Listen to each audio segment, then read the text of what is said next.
Inclusive, a gente recuperou um trechinho dessa coletiva de imprensa de Geraldo Alckmin, que foi convocada meio sem aviso. Os jornalistas, a coletiva de imprensa foi convocada ali às pressas. Um pouco antes foi avisado que Alckmin falaria a partir das 11h30 da manhã em Brasília. A nossa equipe esteve lá, correu para lá e a gente então recupera uma fala do vice-presidente da República, que liderou e continua liderando, foi designado pelo presidente Lula para ser realmente ali a pessoa, o porta-voz sobre essas negociações desde que o tarifaço foi imposto. Vamos acompanhar Geraldo Alckmin falando.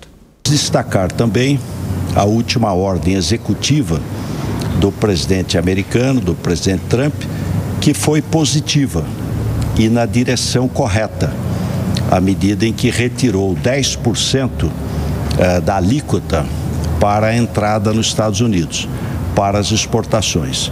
Isso beneficia, no caso do Brasil, exclui da tarifa de 50%, café, baixa de 50% para 40%, tira 10%. Café, carne, frutas, manga, suco de laranja, esse foi para 0%, é o mais beneficiado e representa 1,2 bilhão de dólares a exportação do suco de laranja para os Estados Unidos.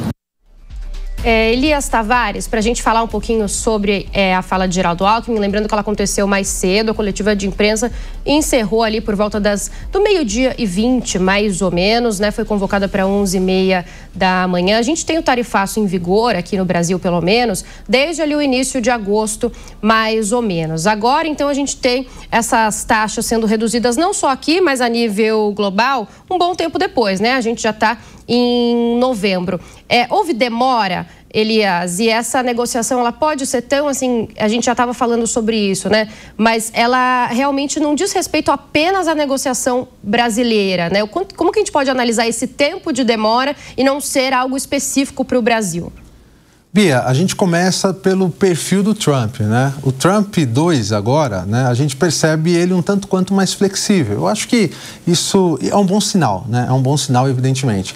Ele tentou impor, só que também custa lá dentro do seu país, Ele tem lá muitas outras questões como shutdown, ele tem sofrido pressões políticas internas muito grandes e é evidente que esse tema também está custando caro para eles. Os Estados Unidos depende muito dessa cadeia produtiva do mundo inteiro, essa cadeia produtiva global, Alguns temas, alguns produtos, é evidente que ele consegue absorver dentro da cadeia nacional norte-americana, mas muitos outros produtos ele depende principalmente de outros países, como bem colocou aqui o vice-presidente quando ele fala da questão do suco de laranja, que foi zerado, porque a gente sabe que os Estados Unidos consome muito suco de laranja.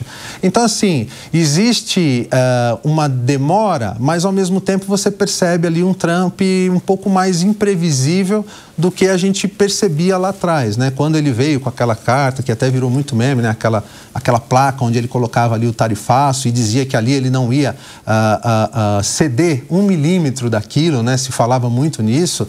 E a gente vem percebendo que ele tem mudado o seu discurso, E isso é muito provavelmente também por conta dessa pressão interna que ele sofre. Agora, como eu falei, o Brasil precisa se impor agora, aproveitar esse momento, não só o Brasil, como os outros países, para fazer uma pressão, de repente até, por que não, colegiada entre esses países que sofrem mais com o tarifaço, para que possa vir e ter melhores negociações aí de forma global, Mas eu entendo que há espaço sim. Se a gente olhar o perfil do Trump hoje, depois desses 3 meses de tarifaço, e essas possibilidades que ele dá de negociação versus o que a gente via de Trump muito tempo atrás, muito mais arredio e etc., eu entendo que dá para esses países que produzem para os Estados Unidos, importa para os Estados Unidos, dá para se posicionar e tirar um proveito melhor disso, Lembrando, que o Brasil é o maior fornecedor de café para os Estados Unidos e um dos maiores também de carne. Quando anunciou a redução das tarifas ontem à noite, sexta-feira,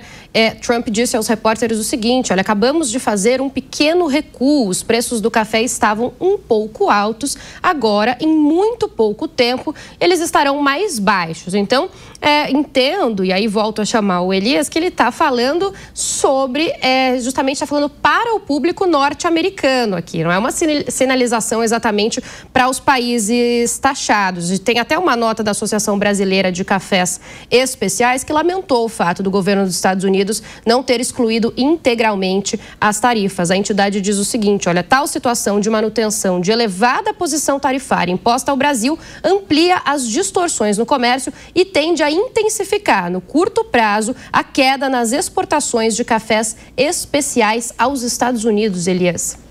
Pois é, Bia, é o que a gente está falando, né? Existe uma necessidade muito grande e existe esses nossos produtores internamente exigindo mais. É possível, sim, eu entendo como totalmente provável uma negociação efetiva e com sucesso para o Brasil, desde que seja feita de forma muito organizada, utilizando muito bem esses grupos, esses grandes empresários que estão organizados, que têm até, de certa forma, até tem em alguns momentos soltado a mão do governo e tentado achar ali soluções caseiras dentro de casa, né, entre eles, para poder reduzir esse impacto. É um sinal positivo, é uma forma que a gente enxerga com bons olhos, mas o governo precisa ser muito mais impositivo nesse momento, né, de colocar ali, olha, vocês precisam da gente, porque o mercado dos Estados Unidos já está sentindo isso, né? O mercado norte-americano já está sentindo falta, já está sentindo os preços aumentando, porque tem o tarifaço e isso, evidente, que é ruim para o Brasil e também é ruim para os Estados Unidos. Então, nesse momento, há uma possibilidade de, sim, eu enxergo uma possibilidade de uma negociação ganha-ganha entre os dois países, principalmente nesses produtos que são tão explorados pelos Estados Unidos. Agora, Elias, ainda no nosso bate-bola e falando um pouco de eleições, a gente relembra, né? Nos últimos tempos, então, a gente falava agora no início dessa edição do Fast News, logo que Alckmin deu a coletiva.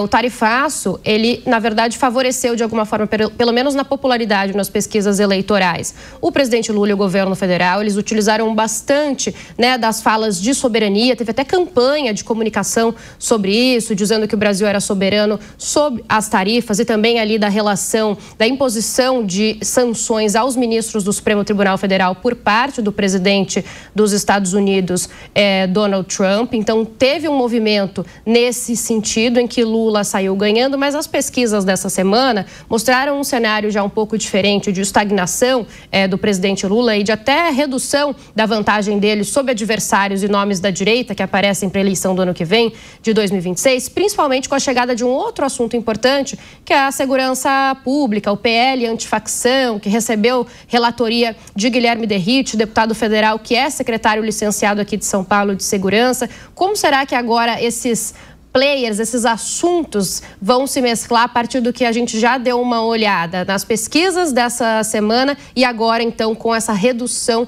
de tarifas para o Brasil, hein, Elias? Bia, tudo que a gente vê no país, ele tem um período curto, a gente já imaginava isso, né? Então a gente houve ali um crescimento da popularidade, agora tem uma estagnação. Agora o ponto mais curioso que eu enxergo nisso tudo é que a direita agora de fato passa a ter uma pauta, né? E eu entendo que esse equilíbrio que está acontecendo, ou até esse retorno e essa queda do governo, ele dá justamente por a direita ter uma pauta de fato, né? Porque a gente estava falando só de anistia, o campo da direita falava só de anistia, né? E essa tecla, batendo nessa tecla de 8 de janeiro, de anistia. E agora não, a segurança pública ela vem, e a segurança pública é um tema que com toda certeza será o do tema principal das eleições do 2026. Então, a direita polariza a questão da segurança pública, que custa caro ao governo nesse momento, e o governo tenta se pegar ao tarifaço que, vamos convenhar, né? Talvez seja o único tema do governo Lula que ele conseguiu surfar, de certa forma, na onda, né? Só que tudo tem um certo teto, né? Então agora a gente chega no momento que o tarifaço precisa mostrar mais efetividade para que o governo consiga recuperar de novo ou ficar ali no jogo, né?